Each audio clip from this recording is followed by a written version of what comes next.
guys, David Peterson, publicdomainphotography.com. I'm just going to do a quick tutorial on the speed and settings I use to capture these images of popping balloons.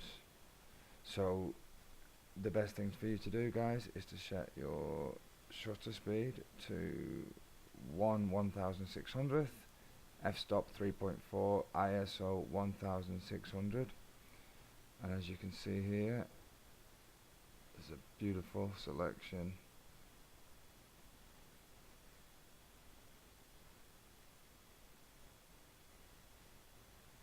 of balloons popping with spray, central mass maintained. Obviously this is with the pin in. There we go. That one's had the pin edited out. There's absolutely no reason that you two can't do this technique. And so just to repeat once more, guys, those settings I used for this is ISO 1600, f3.4 and 1/1600th of a second. Thanks, guys.